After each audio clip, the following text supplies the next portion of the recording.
Welcome, fellow climbers. We're not here for some simple lecture today. No, we are here for an ascent. Together, we're going to scale the jagged peaks of a worldview that promises not comfort, but meaning, a meaning that's forged in fire. So let's begin the climb.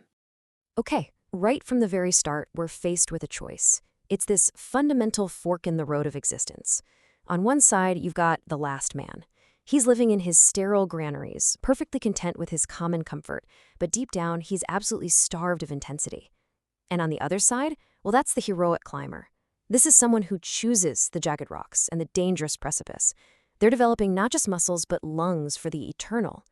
You see, this isn't just about your lifestyle. This is about the very substance of your soul. You know, we often think of nihilism, that feeling that nothing really matters, as a total dead end. But this philosophy, it completely reframes it. It sees nihilism not as this abyss you fall into, but as a fertile, creative chaos. It's the very soil from which something new and incredibly powerful can be born. It's the necessary and maybe even beautiful starting point for our climb.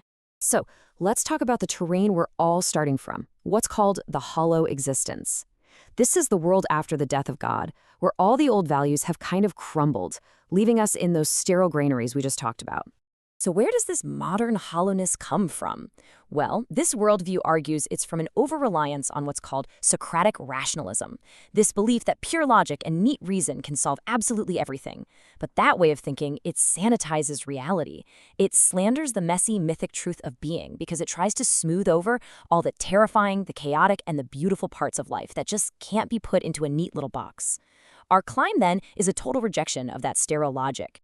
So, if we reject comfort, what is it that drives us upward?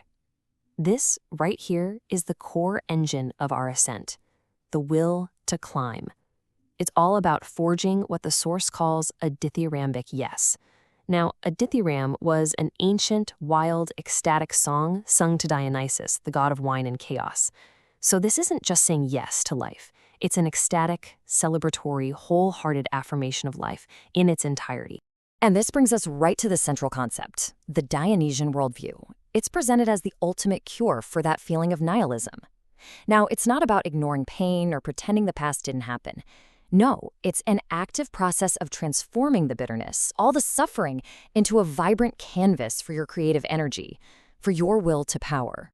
And the thing to get here is that this is not some intellectual exercise. It's not about reading books in a comfy chair. It's about lived engagement.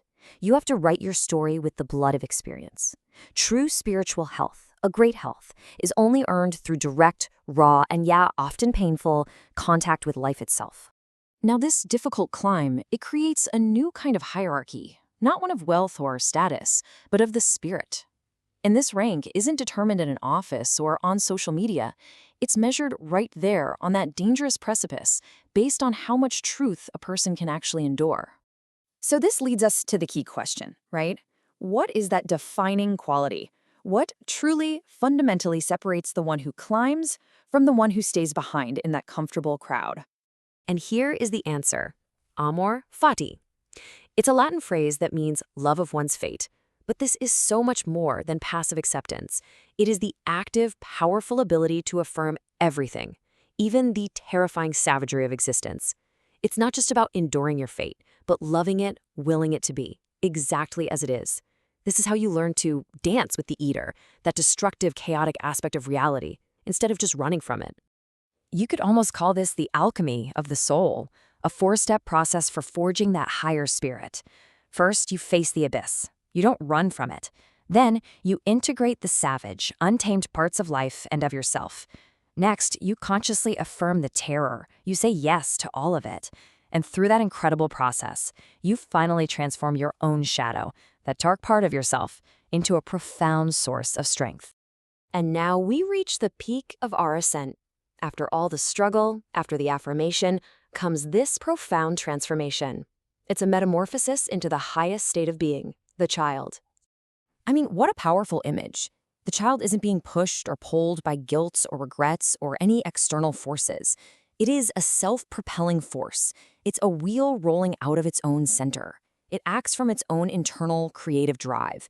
It's pure momentum, pure creation. And that's what the child represents at the summit. It's the ability to have a new beginning in every single moment, completely free from the weight of the past that chains so many of us down. It embodies the innocence and the forgetting that are necessary for a sacred yes to the entire game of life. At this highest peak, the will to power evolves into a will to life. It's not about overcoming an enemy anymore, but about finding this primordial joy in play. The entire cosmos is transformed from a battlefield into a sacred playground. This state forgets the spirit of revenge, that corrosive need to punish the past for what it was, and instead it dances with the abyss, not in fear, but in heroic affirmation. So, we've made the climb. We've actually reached the summit. What does the world look like from up here? What is the final perspective? It's the view of life as a masterpiece. This is the ultimate power of the Dionysian worldview. It doesn't get rid of suffering, it reframes it. Agony is no longer just pain. It becomes a stimulant for vitality. Tragedy isn't just a loss, it's a spectacle of grandeur. And that hollow existence we started with, it's transformed into something beautiful, something justified, an aesthetic phenomenon.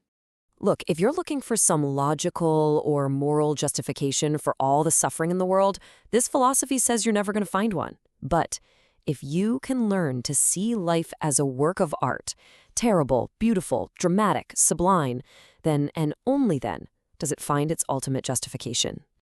And so we're left with this final charge. Remember that dithyramb, that wild, passionate hymn to Dionysus? To live your life as a dithyramb is to live it as a song of celebration. And your rank, that spiritual height you achieve on the climb, is not a cage. It is your ultimate freedom.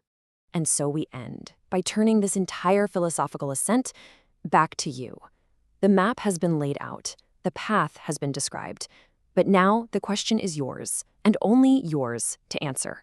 Standing on the unique, jagged rocks of your own life, with all of its beauty and all of its terror, what masterpiece will you create?